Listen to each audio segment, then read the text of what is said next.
October 1941, RAF Duxford. Pilots of 601 Squadron, the famous Millionaires Squadron, gathered around their new American fighters. These were Battle of Britain veterans, men who had faced the Luftwaffe in Hurricanes and Spitfires, men who knew what a fighter aircraft should look like. What they saw confused them. The engine sat behind the cockpit, not in front. A 10-foot drive shaft ran beneath the pilot's seat. Car doors opened on each side instead of a sliding canopy, and in the nose, where an engine should be, sat a 20mm cannon. The Bell Airacobra looked like nothing the RAF had ever flown. After only a handful of operational sorties in October 1941, the RAF would conclude the type was unsuitable for Fighter Command's high-altitude role and withdraw it from frontline use. The aircraft Britain rejected would go on to become a mainstay of Soviet Guards units on the Eastern Front, where pilots would claim more kills in this abandoned American machine than in any other foreign aircraft in history. This is the story of how British test pilots identified a fatal flaw that American engineers had built into their own fighter, and how that flaw transformed an intended interceptor into a low-altitude killer that terrorized the Luftwaffe on the Eastern Front. The Airacobra's journey to Britain began with France. In October 1939, the French government ordered 170 Bell Model 14 export fighters. The specifications were seductive: 400 miles per hour top speed, a 36,000-foot service ceiling, 1,000-mile range. When France fell in June 1940, the British Direct Purchase Commission absorbed the contract. Arthur Purvis, the Canadian industrialist leading the commission, saw an opportunity. Britain desperately needed fighters. The Bell brochure promised performance that matched or exceeded the Spitfire. By April 1940, the Commission had ordered 675 aircraft sight unseen. What the brochure failed to mention was that those figures came from an unarmed, unequipped prototype that weighed a full ton less than production machines. The British variant carried a 20mm Hispano-Suiza cannon in the nose, replacing the American 37mm weapon, which was then banned for export. 2.50 caliber machine guns sat alongside the cannon in the nose, with 4.303 caliber Brownings in the wings. The tricycle undercarriage offered superb ground handling and forward visibility during takeoff and landing, a genuine innovation for its time. The Allison V1710E4 engine produced 1,150 horsepower at its rated altitude. The first British pilot flew an Airacobra in America on the 30th of December 1940. 8 months after the order was placed. Evaluation aircraft reached RAF Cologne in the summer of 1941. Testing began immediately at the Airfighting Development Unit and the Aeroplane and Armament Experimental Establishment at Boscombe Down. The results were devastating. A standard production Airacobra managed just 355 miles per hour at its rated altitude of 13,000 feet, not 400. Bell later admitted the original figures came from the stripped-down prototype. The RAF had bought a promise that could never be kept, but speed was not the critical problem. The critical problem was altitude. The Airacobra's Allison V1710 engine used a single-stage, single-speed mechanical supercharger. This device compressed intake air to maintain engine power as altitude increased. The Allison supercharger reached its critical altitude at roughly 12,000 feet. Above this threshold, it could no longer compensate for thinning atmosphere. Power dropped precipitously. By 20,000 feet, according to the AFDU assessment, the Airacobra was utterly useless. This was no accident of manufacturing.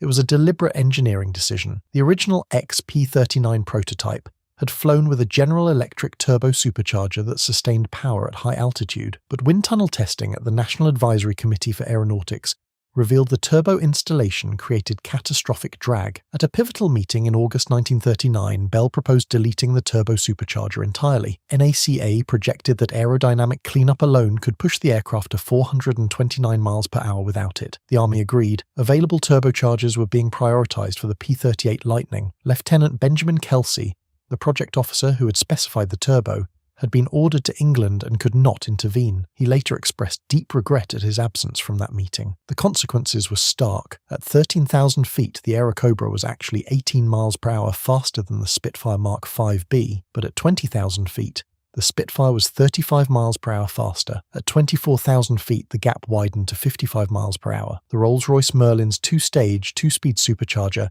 maintained power to 26,000 feet and beyond. The Allison's single-stage unit simply could not compete. For an air force fighting the Luftwaffe at altitudes routinely exceeding 20,000 feet over Western Europe, this was disqualifying. 601 Squadron received its first 2 Airacobras at Duxford On the 6th of August 1941, the aircraft immediately required 25 modifications before being deemed combat-ready: oxygen valve changes, gun sight improvements, IFF set relocation. By late September, 11 machines had arrived. 4 were declared operational in early October. Squadron leader Edward John Gracie, a Battle of Britain ace with 7 confirmed kills, led his pilots into action. The RAF flew only a handful of operational sorties in the Airacobra.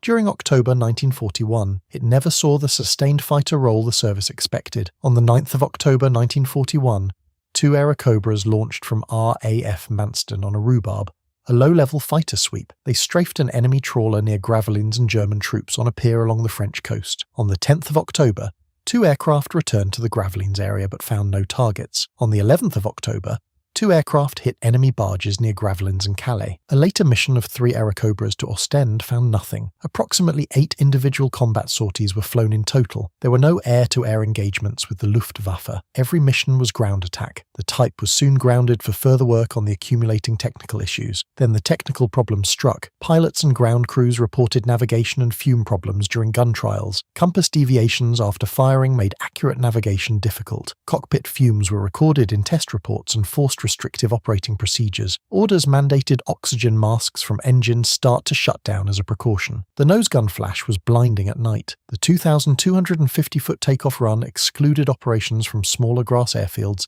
that the RAF depended upon. The mid-engine layout meant rearming and refueling had to be done sequentially rather than simultaneously, crippling turnaround times. And then there was the flat spin risk. Under certain loading conditions, particularly when nose ammunition was expended, the centre of gravity shifted rearward. In these configurations, the aircraft could become prone to flat spins that were difficult or impossible to recover from. The problem was conditional rather than inevitable, appearing with specific load configurations. Several aircraft were lost in accidents during 601 Squadron's tenure. One tragic accident at Acasta Malbis in February 1942 resulted in a fatality when a pilot could not escape the stricken aircraft. Now, if you're finding this story compelling, take a moment to subscribe to the channel. It costs nothing, takes a second, and helps us bring you more deep dives into aviation history like this one. Right, back to the Airacobra. By December 1941, the Airacobra was officially withdrawn from RAF service. In March 1942, 601 Squadron relinquished its 13 remaining aircraft and re-equipped with Spitfire Mark 5Bs. Of the 675 ordered, roughly 80 were assembled in Britain. Approximately 212 were diverted to the Soviet Union. Around 200 were requisitioned by the USAAF as P-400s after Pearl Harbor. The aircraft Britain rejected became a Soviet weapon of extraordinary potency. Through lend-lease, approximately 4,700 to 4,800 P-39s reached the USSR, though sources vary slightly on the exact figure. This made it the most numerous and valued foreign fighter in Soviet service. 3 delivery routes fed the pipeline. The earliest shipments, 212 diverted British Airacobra Mark 1s, travelled via Arctic convoy to Murmansk, with the first 20 arriving by December 1941 and roughly 54 lost at sea. The Alsib route, Alaska to Siberia, opened on the 29th of September 1942. Approximately 2,565 P-39s flew the grueling 3,498-mile chain from Fairbanks to Krasnoyarsk through 5 relay segments staffed by Soviet ferry regiments. The Persian corridor through Iran handled roughly 2,000 aircraft, shipped in crates to Abadan for assembly before being flown to Azerbaijan. Soviet pilots christened the P-39 Cobra with affectionate diminutives like Kabrushka, meaning Little Cobra. They immediately set about adapting it to Eastern Front realities. Wing-mounted machine guns were routinely stripped to shed weight and improve roll rate. Cannon and machine gun triggers were wired together for devastating simultaneous fire. Hydraulic fluid was replaced to prevent freezing in Arctic conditions. The P-39 thrived in Soviet hands for several interconnected reasons. Eastern Front air combat typically occurred below 15,000 feet, well within the Allison engine's comfort zone. Soviet tactical doctrine prioritized army support, patrolling above friendly ground forces, intercepting German bombers, and escorting Ilyushin Il-2 Sturmoviks. Soviet airfields sat close to the front, negating the P-39's limited range. The mid-engine layout provided sports car balance that made it an exceptionally stable gun platform.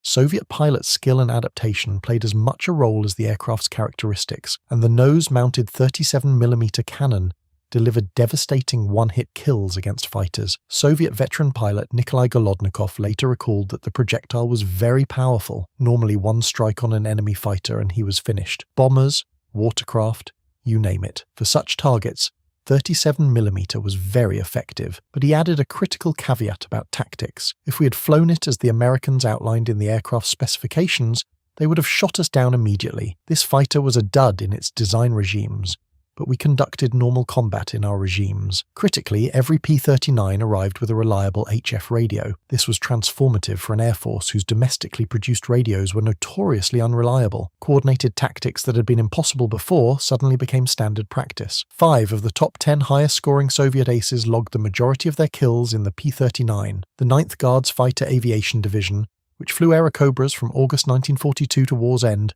was credited with 1,147 aerial victories and produced 31 heroes of the Soviet Union. Alexander Pokryshkin embodied the P-39's transformation. The second highest-scoring Soviet ace and highest-scoring Allied pilot in an American aircraft, is commonly credited with 59 official individual victories, with 47 or 48 of those in the P-39. Exact tallies have been revised and debated by historians, with modern Russian research suggesting different figures. He received 3 Hero of the Soviet Union awards and the American Distinguished Flying Cross. His tactical formula, altitude, speed, maneuver, fire, became standard Soviet doctrine.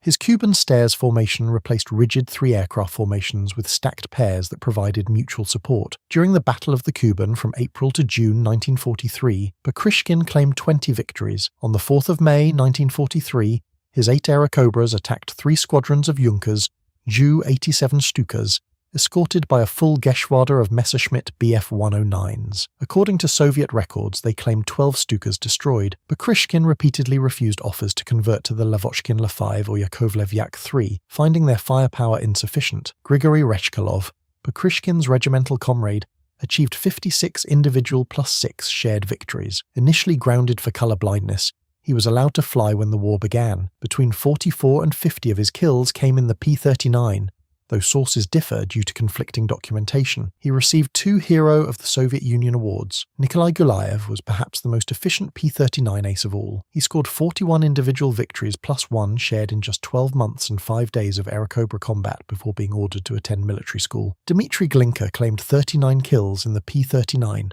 including 20 during the Battle of the Kuban alone. In one engagement, his 6 Airacobras scattered a formation of 60 German bombers escorted by 8 Bf-109s. German pilots developed respect for the Cobra. Günter Rall, the Luftwaffe's 3rd highest-scoring ace with 275 victories, stated plainly that in capable hands the P-39 was a challenge to the Bf-109 F&G models. Gerhard Barkhorn, the 2nd highest-scoring ace in history with 301 victories, shot down over 20 P-39s.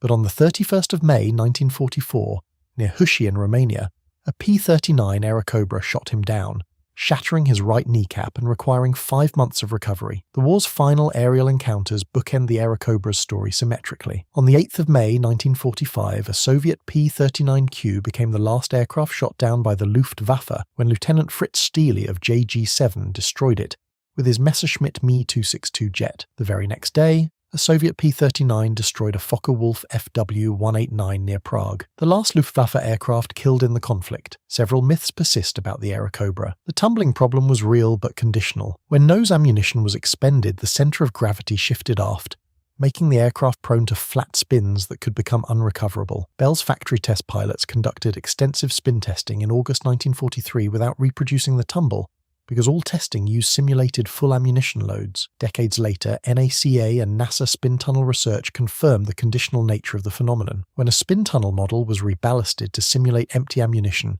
it tumbled. With full loads, behavior was normal. The tank buster myth persists in Western accounts. In reality, the Soviets never received armor-piercing ammunition for the 37mm cannon. Only 1.2 million rounds of M54 high explosive shells were delivered through lend-lease. The P-39's primary mission was air-to-air combat and providing air coverage over ground forces, not close air support. Soviet kill tallies remain actively disputed. Pokryshkin's official 59 victories have been revised downward by historian Mikhail Bykov to 43 individual plus 3 shared, while Pokryshkin's own notebook suggests the true figure may exceed 100. Soviet policy did not confirm kills whose wreckage fell in enemy territory. The practice of crediting a fallen pilot's squadron mate's kills to his account to secure family bonuses further complicates the record. Bell Aircraft's Buffalo, New York plant produced approximately 9,500 Airacobras from 1940 to August 1944, though sources cite slightly varying totals. The P-39N and P-39Q variants together constituted the majority of production. About 4,700 to 4,800 went to the Soviet Union. Around 4,000 went to the USAAF. Fewer than 80 saw operational use with the RAF. Small numbers served with the Free French Air Force and company belligerent Italy. The Airacobra's story is ultimately about the gap between design intention and operational reality. The August 1939 decision to remove the turbo-supercharger transformed an intended high-altitude interceptor into an aircraft that was a square peg for the RAF's round hole, but a perfect fit for Soviet low-altitude doctrine. The 37mm cannon that was irrelevant in high-altitude sweeps over France